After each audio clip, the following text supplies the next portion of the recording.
Good morning from Vietnam. Good afternoon to you, Bonnie. Thanks a lot for coming back to our program and share your life story on a very specific topic that we are going to discuss today is about wisdom. So thanks a lot for spending your afternoon with us. Well, thank you for inviting me. This is an honor to join you again, so thank you. You're very welcome, Bonnie. Next time, if you have a chance with your family to travel to this part of the world, please let us know. We would love to host you and your family here. We have a lot of friends coming from Canada and America in the next 2 weeks, so we have it on the board here. So that will be a wonderful opportunity to see our guests, from virtual space into in person. That's going to be a wonderful opportunity for us to give you a hug. Okay. Yes, instead of a virtual one. Absolutely. And since you've been associated with the Vietnamese communities, the Asian community a lot also, it's an honor for us to have you to do a little introduction of who you are, the works you are doing. Would you please do that for me and for our global audience, please? Okay. Let's see, how far back do you want me to go? We're talking about wisdom. I guess it starts like decades ago, but I actually got into business after being educated as a teacher, and I started teaching. A lot of people don't know that about me. I was a kindergarten teacher. I was teaching 5-year-olds, and I had 2 children of my own, and I got a divorce. And then, quite honestly, being a kindergarten teacher, which was not full-time, didn't pay the bills. And so I started looking for a 9-to-5 job. And I answered an ad in the paper for a medical secretary. And I went in and I pled my case about why I would be so good at this. I was pre-med for a couple years in college, and anyway, they said, no, we're going to train you and going to leave, you're too qualified. But then they called me 2 weeks later and said that they're starting a joint venture with a healthcare management company to open up a cardiac rehab center with 30 docs. And they said, do you want to come in and interview? And I said to myself, sure. But then, of course, I also said, what are you doing, Bonnie? You're not qualified for this job. Well, anyway, long story short, I did talk myself into the job, and I was managing that center for 1.5 years. And then I was doing well. And after 1.5 years, I was managing 11 of those centers. And that was my entree into the business. And, we're talking about wisdom. Some of the wisdom that I learned was on the job. So most people look at me and they say, oh, you were CEO of a national company. You made it to the C-suite. You must have gone to business school. You must have studied all this stuff. And no, I was like a sponge. And I learned the business world really on the job. In every job that I had, there were certainly new challenges and new opportunities. And that was kind of the way, my career went. Doors opened, and I didn't shy away from necessarily walking through them. I did walk through them, even though I may not have been 100% qualified. And I wasn't afraid to take those risks, or I wasn't afraid to make mistakes. And I think that that's important when we're talking about our careers and how we look at what our goals are and expectations versus what a potential plan is. On the one hand, we want to be really strategic about how we're going to reach our goals. But if we are afraid to go through open doors, if we're afraid to open doors, then we're going to stay stuck and we're not going to grow personally or professionally. Beautiful, beautiful. And that's why your story is very insightful for a lot of us. I want to bring you to the moment that you got that call, all right? And it's they and whoever called you on the phone asking Bonnie if you want to go for the interview. And right there you got the imposter syndrome, right? So the who you are and how can we fit for this kind of role. That's a lot of people having that same question. All right. So what did you do back then to talk yourself out of those nervousness, out of those, like insecurities and open the opportunity to walk to the door? So the thing is, I wasn't nervous. I grew up in a medical family, and I wasn't intimidated by doctors. The fact that I was going to manage 30 docs didn't cross my mind as something that I would not be able to do. But the first thing I started to do was think about how I was qualified and what my background was. And part of that, I know it sounds really silly, but one thread that I could connect was I was an aerobics instructor, right? And that's all about cardiac fitness. And so in my interview, I planned and I talked about how I knew how important that was, and I was passionate about it, and therefore I was, the ideal candidate. And the other thing is I kind of dug into my family history, and my father had a heart attack when he was 57. Oh. So it was when he was really young, but we completely changed everything in our lifestyle about, our diet and exercise and everything. And so I really knew that whole area, that topic, from personal experience. And I also tried to instill that I was really smart. You could teach me anything, and I'm going to learn it. And that proved to be true. I'm curious to know that a part-time kindergarten teacher not making it enough money to cover for the expenses, and becoming a person in charge for one operations, and in a year and a half made it to national operation expansion. So there's a lot of learning, there's a lot of there's a lot of work in there. So what did you do to scale up and to get yourself ready for that scale up also? Well, what I've been really good at, and I think this is important, right? You look at your strengths, you look at your weaknesses, right? Yes. And you try to leverage your strengths. I'm really good at building relationships with people.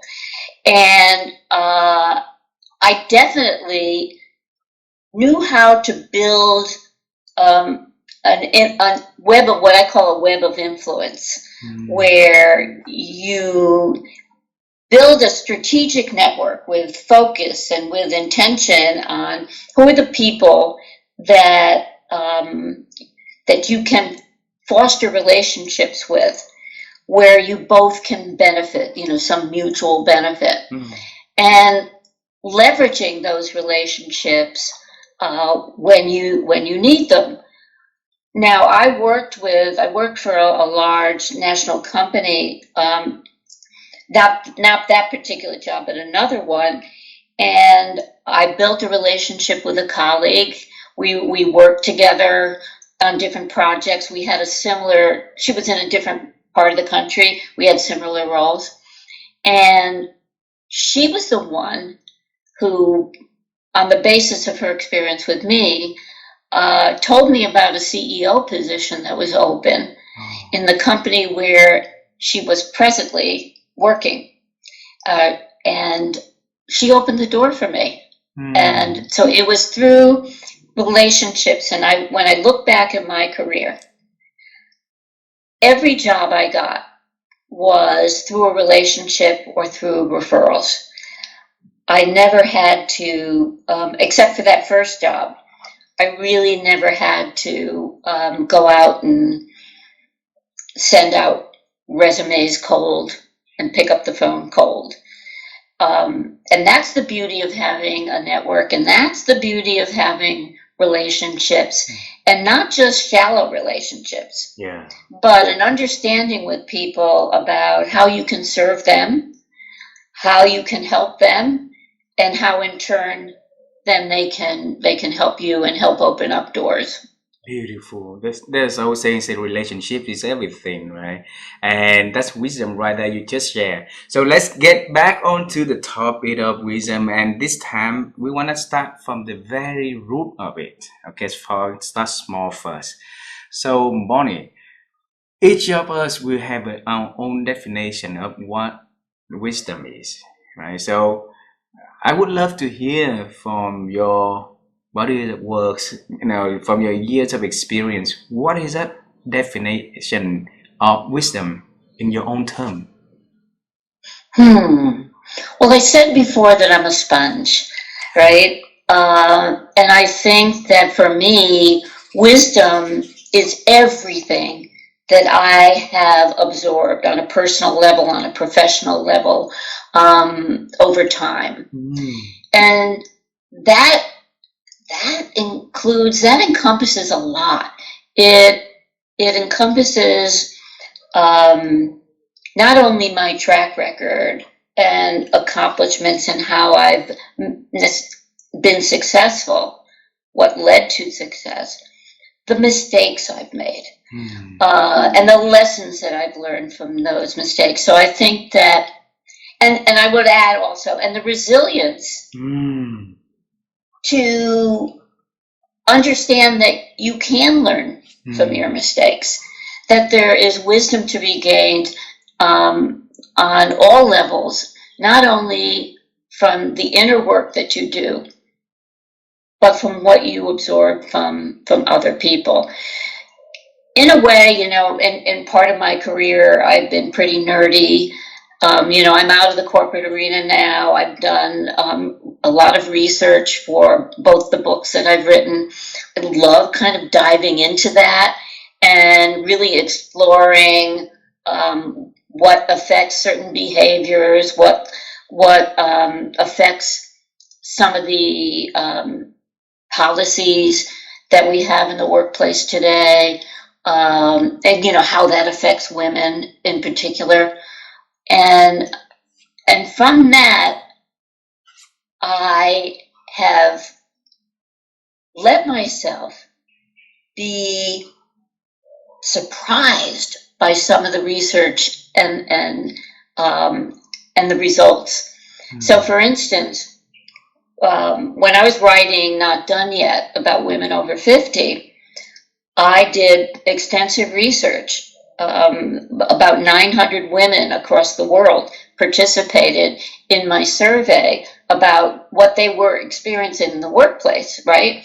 And I had participants from as young as 20 all the way through 70, 75. And I was asking them basically the same questions. But what surprised me, because I thought, oh, women over 50, this is where it's all, What surprised me was that women under 30, under 35, were 77% of those women were experiencing similar situations in the workplace as older women.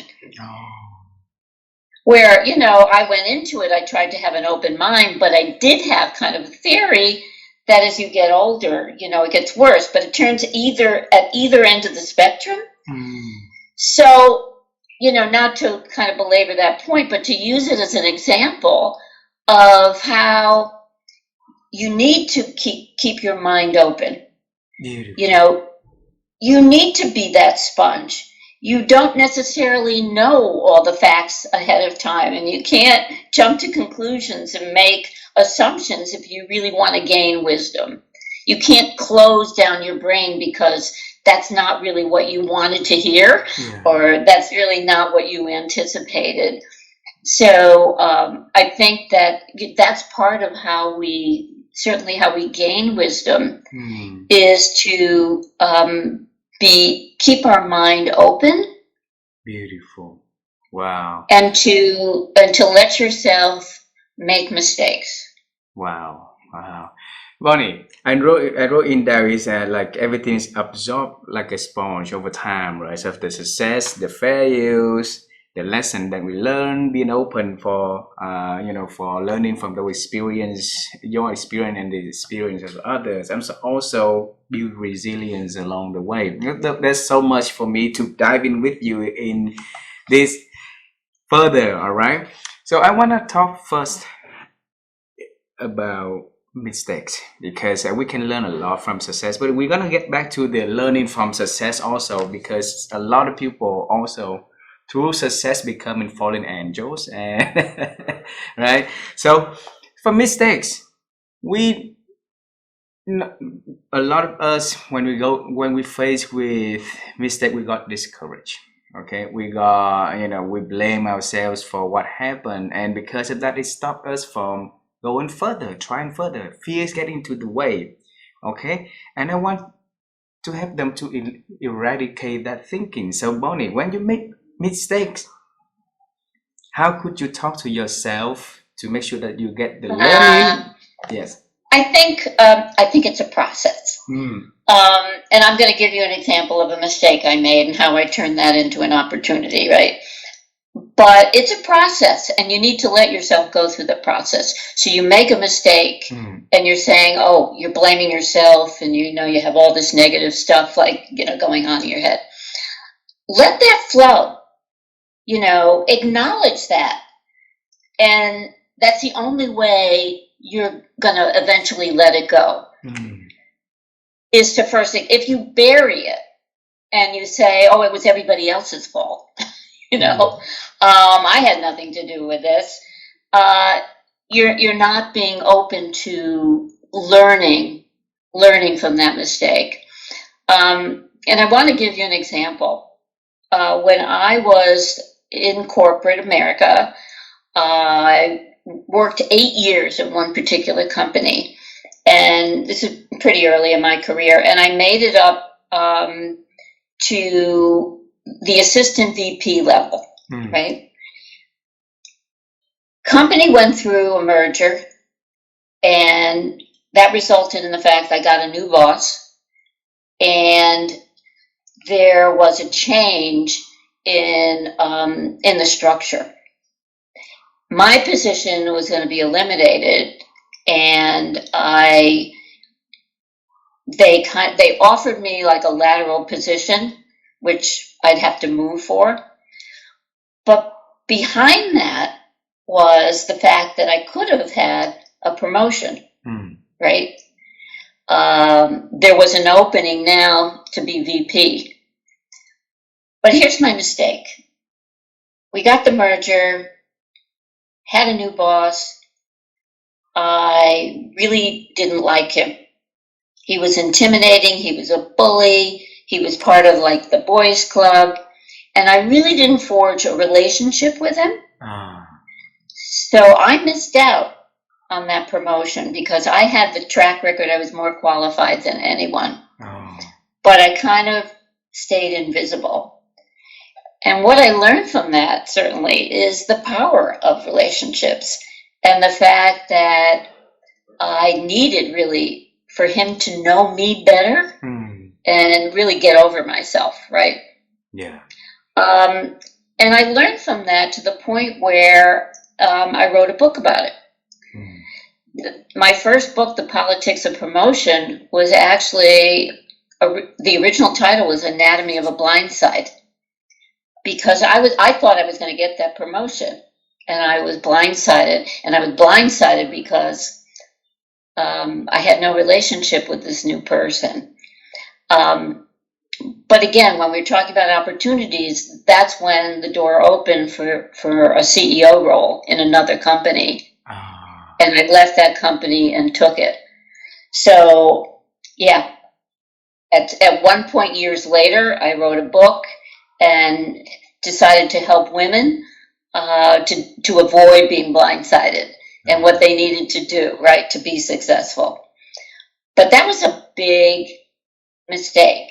And I think it resonates with a lot of people, especially women, that sometimes our fear keeps us from doing what is really important for our career, and it keeps us stuck. In this case, you know, I really lost out on a promotion that I deserved. And fear seems to be really, really real to everybody. So how can how can we overcome the fear that anytime it could arise inside of us, inside of our head, inside of our thought, Bonnie? Again, it's acknowledging it. Acknowledging the fear. You know, and certainly I help my clients with this. And that is, well, what came up for you? So you had the intention of doing X, right? Say, asking for a promotion, right? Setting up a meeting with your manager and asking for a promotion, or raising your hand in a meeting and sharing your opinion. And you had that intention and you didn't do it. What I will explore with my clients now is, what came up for you right away? What was that voice telling you? And write it down and look at it and acknowledge it. And that's the only way that you're going to really address that fear, acknowledge that you have it, and challenge it and say, oh, is that really true? You know, I'm going to get fired. I can't ask for a promotion. I'm going to be, you know, my boss is going to laugh at me, or whatever it is. That message that you get in your head is one that you need to acknowledge, you need to verbalize, you need to write down in order to address it, because it's going to keep popping up, right? And each time it does, we have to go through the same process. If we bury it, first of all, it affects our health and our well-being. Yeah. If we are, you know, swallowing all that fear, it's going to show up somehow in our body. Not to mention, you know, mental health and our overall attitude. Yeah. Wow. So face it. Right, the first thought coming into our head, and let's address it. Let's ask questions about that, why we are fearful for that, right? Yeah, and ask, you know, is that really true? A lot of time turns out it's not. Right? Most of the time it's not. Yeah. So we talk about mistakes already, and then sometimes I think that wisdom also learning from the success, like you say, and learning. And so sometimes I saw a lot of friends of mine, the people I know, on victories, they forgot, you know, to continue the path and growing. So, you know, it's like on the mountain, the next step is to fall off the mountain, right? And we don't want it to happen to our audience, to whoever listen to this conversation. So in success, how can we accumulate wisdom and continue in our path of growing, Bonnie? Again, it's acknowledging it. So we really take for granted most of the time that anybody can do what we do, right? And we don't own it. We don't own our successes. We don't own our value. One of the things I do with my clients is to suggest that they keep a success journal. And every day, you make one entry, at least one entry into that success journal of something big or small that you've accomplished that day. And then at the end of the week, you read through the week and you say, what does that say about me? What does that say about me? Because I learned this long ago about success, that it's the Velcro Teflon syndrome. Have you ever heard that? No. Okay. So the good things that we do, or if we receive a compliment, you say to me, "Oh, Bonnie, you did a great job in that interview," or whatever, and I'm like, I probably didn't. I should have brought up that question. I didn't really answer that one clearly, and we beat ourselves up. So that compliment rolls off of us. It doesn't stick, right? And we don't own it. However, so that success we don't own. I'm sorry, I mixed this up. Our success we don't own. Somebody tells us we did a good job, and and so it rolls off of us, right? But that same conversation where I could have, I should have, I didn't, that sticks with us like Teflon. So we don't own the successes. Those kind of roll off of us, and we say, "Oh, anybody could do that," or, "Well, I really didn't do it that well," or Yet the mistakes, or not even mistakes, probably because it's all in our head, that sticks with us. So the idea is to keep that journal, to keep reminding us of the success, and it doesn't need to be like, "Oh, I just signed $1 million contract." It could be, "Wow, I got to work on time. I got a lot done. I managed to leave early and go to my daughter's soccer practice. I got dinner on the table." That's a successful day. There's a whole spectrum of what you can put down in your journal, because it's important that you look at it over time and say, "What does that say about me?" And it gives you the permission to own it. Wow. So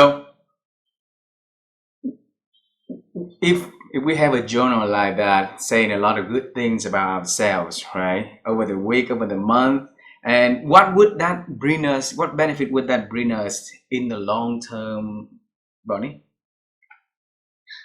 Couple of things. First of all, it really helps our confidence, our self-esteem, because so many of these things we forget about. And because, we really haven't kept track of them. The other thing is, it's a written documentation of everything that you've accomplished, say, over the year. So when it comes to your performance review, and you have to do a self-review, you can look back and say, "Oh yeah, I really managed that project very well, and here's what the result was.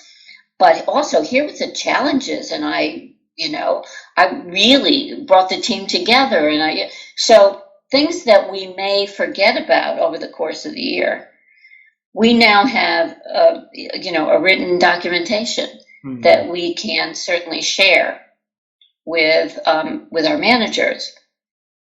And I'm a big proponent in setting up regular meetings with your manager and sharing each time what you've accomplished during that time period, whether it's 1 week or 2 weeks, and making sure that at the end of the year, or on a regular basis, quarterly basis, they know everything that you've accomplished. Beautiful. Bonnie, another part of your definition of wisdom related to resilience. Okay, because I wrote it down as resilient. So what is that resilient? What does it mean to you? And how can we build the body of resilience inside of us? I don't think we can really gain wisdom without resilience. Because, as I said before, it's important to be open to where that knowledge is coming from, not closing the door, and to understand that it may not be the path you think. So maybe you need to change directions. Maybe you need to look for new resources. Maybe you need to broaden your network. Maybe you need, if we're so stuck in the status quo that we're not open to being resilient, we're going to stay stuck. And there's so many situations over the course of my career where I can say, if I weren't resilient, if I weren't open to change, there's so much that I would not have learned. Even, going back to that first job, I didn't even know how to balance my checkbook at that time. I was young. What did I know about running a business, right? But I said, hey, I'm open to doing this. This is a new chapter in my life. I'm a single mom. I need to bring home some income, and I'm going to learn this. Wow. It's not the path that I thought I would be on. Wow. So, the part is you showing to other people that your intention is that you are willing to learn and willing to do everything to deliver the result. But they're also on the other recipient end, so they have to believe in it, right? So in order for them to say, okay, although Bonnie is yet experienced on how to do the booking and how to run the operations here, but maybe I trust her, maybe I give her the opportunities. So what did you do to make sure that you got that trust, you got that opportunity given by them to put onto your hands to run the operation where you have, very limited knowledge about it? Well, I think certainly over the course of my career, I did build that trust with a very solid track record that I was not embarrassed to share, right? Because it's really important for you to have credibility, for you to have visibility with your network, and as I talked about before, connecting and building influence. But with that first job, there was no reason for them to trust me. Yeah. And the way I opened up that door was with my passion for the work that was deeply personal, my commitment to it that was deeply personal. And also, I certainly brought up the fact that I would not have an issue managing 30 doctors in that center and tell them to come in and look at the notes and write off, check the box so we get paid kind of thing. And I think that helped too. I had confidence. You had the confidence, right? So I want to bring you further before it, okay? I believe along the way when you're growing up, you accumulate the wisdom from the family also. For you, because you said that your family coming from the doctor background, and then you've been seeing that already, the practice until now you have 30 doctors to manage under your wing. You have no problem of doing it, right? But so how did that young Bonnie on the way to growing up in the family to accumulate the ability to think that she's okay working with 30 different type of doctors for that operation? First of all, I was brought up with the value of education and learning. Wow. And that was something that was very important in my family. It became certainly very important to me as I got graduate degrees, etc. There was a lot of respect for learning, for gaining more wisdom within my family, and I think that that's a really important starting point. Also, I can hear my father's voice, like even right now, that telling me, Bonnie, you can do whatever you want to do. Wow. And it was that belief that probably helped me walk through that first door, that I can do this job. Yeah, the different parts of it, like the technical aspects of balancing, the balance sheet and running a budget and all this stuff, that stuff I can learn. But what I'm really good at is the relationships. Because if I just go into this job and say, I went to business school and I learned, XYZ, that would be great. But that wouldn't necessarily help me be successful without the personal side, without the softer skills. And so I was definitely brought up with that respect for not only the intellect and the technical part, but also the personal side to business, wow. Understanding relationships and working that way. Wow. So you mentioned about the relationship. Let's go into that direction. Okay. At what age did you figure out that Bonnie is really, really good and that her strength is to build up and nurturing and expanding relationship, opening the network? Mm-hmm. Yeah. At what age? At what age? Yes. It was probably at the very start of my career, I would say. And how did you realize it? I don't know. There's some things that are innate, I have to say, that just come naturally for me. And I knew that politically this wasn't going to be an easy job, but I didn't consider that was going to be an issue. I really just jumped in and did it. Yes. No, I just think that's something that is true throughout my career. The biggest mistake I made was with that new boss that I didn't make a relationship with, where I lost out on a promotion. Because a lot of us, I believe that inside each of us, we have hidden talents, the strength, right? That maybe today I'm not really seeing it, maybe tomorrow, maybe a year later on the road, and I'll be able to figure out what the strength is.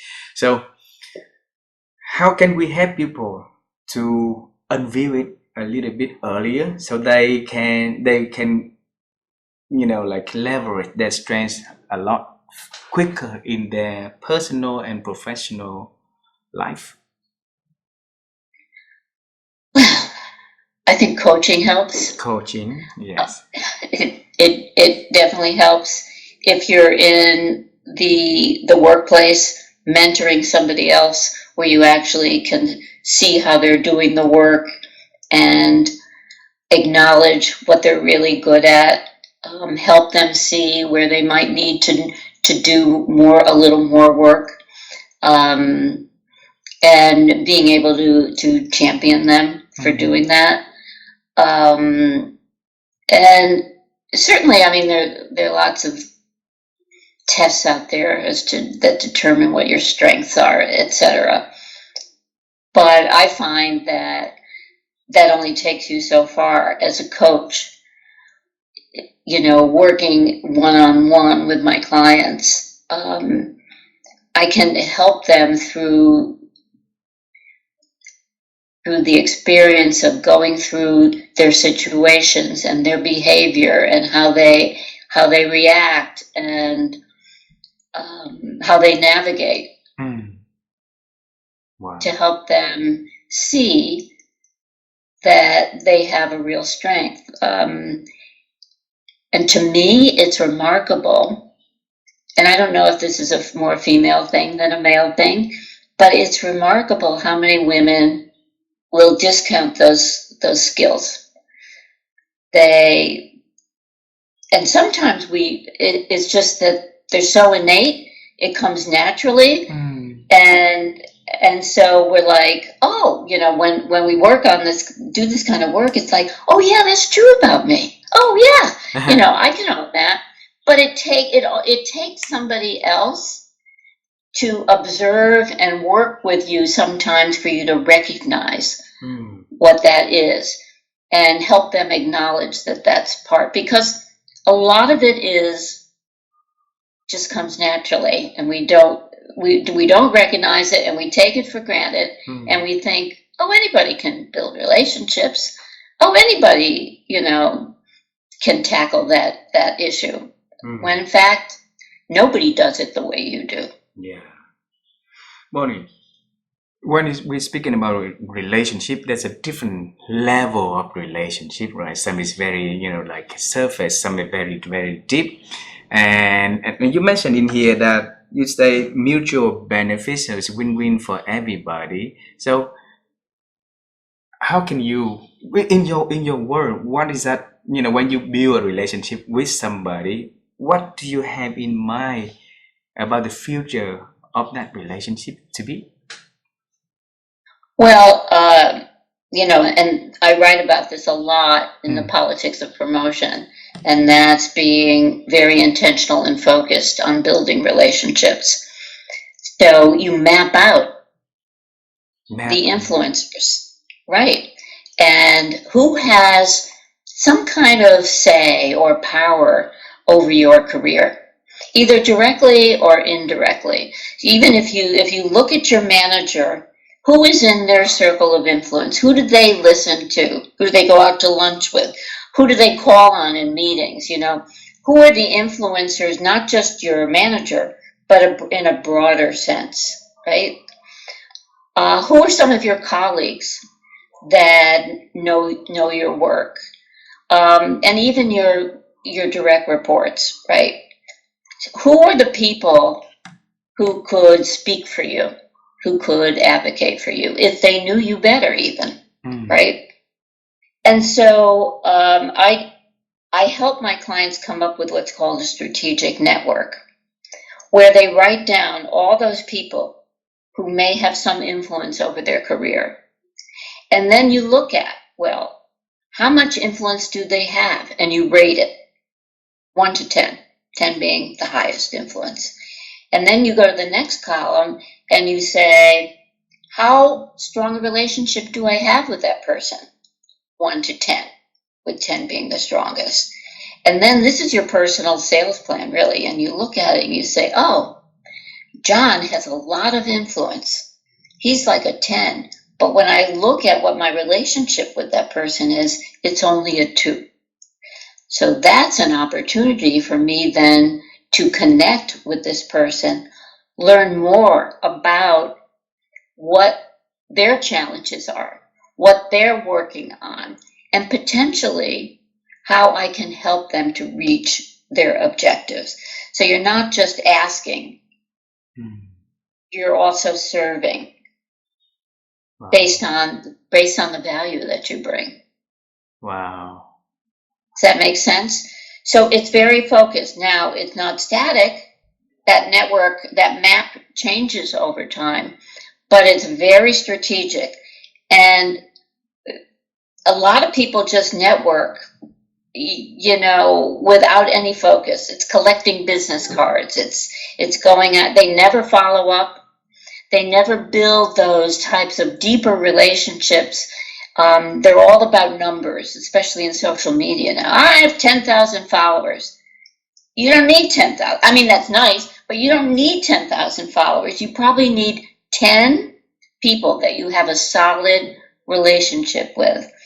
And that's going to be the key to navigating the workplace and help you reach your goals. Wow.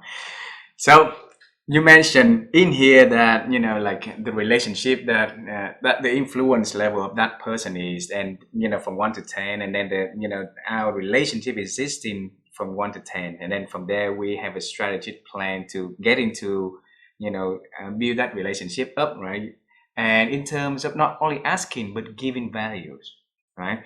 But if you look at the ladders of influence, the higher in on the top, then it's harder for us to get access to it, let alone showing the values that we can add onto their busy schedule and busy operations. So how can we overcome that challenge? Well, that's about networking, right? So you have a target that you want to meet somebody. Well, who in your network knows that person? Who knows what it might take to open up that door? Maybe you want to build visibility with that person, and what are their special projects and interests? Maybe you need to sign up for one of their projects, or maybe they're in an employee resource group where you would get involved so you have more one-on-one. But that's the strategy. I mean, not everybody is going to say, yeah, come on in and let's chat right away. Sometimes you need other people to help you open the door. But I also find that people, if you make the request that I'd love to know more about what you do, can you spare a few minutes just to meet with me? Because I see that you're in charge of this. What are some of the things you're working on? What do you do? And people love to talk about themselves. So chances are they would say yes without using the network. So we mean, both things work. Yeah. So we have to have a really, really clear intention in our plan of what to talk and how to do it, right? And it's not static. You can meet with somebody and they say, oh, you know what? You really need to meet Mary over there. And so, it just expands. And that's what I mean. You need to be open. Yeah. That your plan isn't cast in stone. That network has the same kind of resilience as your attitude should have.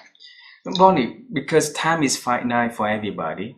So, a time for me to expand the network with this individual means that I have less time to, to build relationship and create the network with the other individual. What if I was wrong in my scale and leading me to a different, path? Yes. So that's important. You can't be wrong. Everybody you meet will give you some information. Wow. And so that's something that could be a potential block.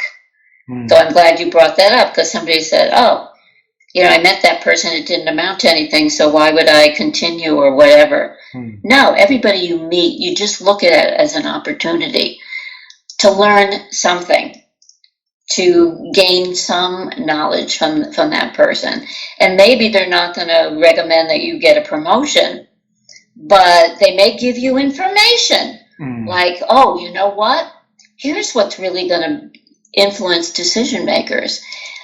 They're really interested in this type of work and these types of clients. So maybe you need to get more visibility here. So you can't make mistakes. Wow. And when you're talking about time, this is all something else that's really important. Put it on your calendar. That say every Thursday at 9, 10 o'clock or whatever works for you, you're going to set an appointment for coffee or whatever with somebody. And it could be virtual. Doesn't, maybe you're not in the office. But once you put it on your calendar, then chances are you'll honor it and you'll do it. And you'll reach out and make an appointment. Beautiful, beautiful. Well, I have a couple last questions for this conversation. All right. And I want to go to the sponge metaphor again. Okay. Sponge has its lifetime also. So if we don't use it with care, then we want to use it up in a limited time, or maybe we can use it longer. So filtering for what comes into our life is important to make sure that our sponge is absorbing what is important, and so when we use it, it's not smelly and is good and stuff, right? So what can we do to to block or to help us prevent the to protect the sponge for us? Put it that way. Protect it from what? Protect it from whatever it could come in and harmful to our absorbing capability, or hurting our sponge. Oh, that sounds to me like a limited belief. I think that one of the challenges that's important to talk about is how you can squeeze the sponge, how you can share that knowledge with others, how, and if something happens to you, you passed on that wisdom to somebody else because, you have generosity of spirit that you want to share your knowledge, you want to help others. And rather than protect that sponge, that you're willing to squeeze it, to use the metaphor, and let the wisdom flow to others who might find that wisdom helpful. That wasn't my intention. My intention is like this. Gab it in, gab it out, right? So if we put onto the sponge only things that is not really helpful, so the more that we squeeze out of it, it's just a bad experience that we accumulate. We're learning from it. We share with negative experience to other people. Right. And yes. So what can we do to welcome it into that sponge? A lot of good information, a lot of opportunities, a lot of like positive things, so that when we squeeze out, is a good opportunity for other people to learn and to continue expanding that growth together with us. Well, I think from the onset, it's important to be open to absorbing all different kinds of information, right? What we feel is more important than others, other kinds of information, we prioritize. We know what's valuable. We're having this conversation and I'm sharing what I feel is valuable wisdom. I'm not sharing with you some of the garbage that I picked up on social media today, right? So I think it's a natural thing to eliminate some of the waste and focus on what is really valuable and what's important. Wow. Is that more of what you were getting at? Yes. Okay. So last question for this conversation today. Okay. Besides the word sponge, beside the word absorbing, there's one word that you use repeatedly also, Bonnie, is the word think. I think. All right. And my wife and I, we're always interested to help people to improve their ability to think through conversation like this, and by picking your brain on the practice, the way that you process your thinking over the years. So the question for you, Bonnie, is how have you been growing your own ability to think over the years? I think it's everything that we've talked about. It's being open to learning new things every day. We're very fortunate. We have an unlimited access to resources and information through books and podcasts and conversations, and there's so much out there that sometimes it becomes, it definitely becomes overwhelming. But not necessarily entering into it with the idea that I have a limited ability, that fixed mindset, and there's only so much I can learn. The growth mindset, where you have an unlimited ability to learn new things, is definitely the preferred path. Wow. Thanks, Bonnie. If you have one last word you want to say to our audience about this conversation, about one thing about this wisdom you want to share with them in the cumulative years of your living and experiencing, what would that thing you want to tell the people? Well, I think what I really want to do is thank you for this conversation, because as we discussed earlier, I didn't really know what the conversation was going to be, but you helped me to recognize and acknowledge my own thinking about my wisdom and my experience. And so it's a good example, I think, our conversation, for what others can do to recognize their wisdom, Wow. to recognize what they gained over the years, what some of the important things, and also their attitude, right, about learning. So I thank you for this conversation, because it's helped me to clarify, and I think it can be a great example for others to do the internal work themselves. Wow, Bonnie, thanks a lot. So I will start my success journal today, and I will put on that your compliment for this, onto my success journal to get it off. Absolutely. Okay. So, Absolutely. thanks a lot for spending your afternoon joining the program and share so many good insights for our audience in here. And on behalf of the listeners around the world, we want to say thank you. We want to wish you all the best. And personally, I look forward to seeing you in person. You come here or when I come to Santa Barbara, okay? Absolutely. Thank you. Thank you very much. Bonnie, have a good day and good afternoon, and say hello to your family for us, please. Okay, will do. Bye-bye.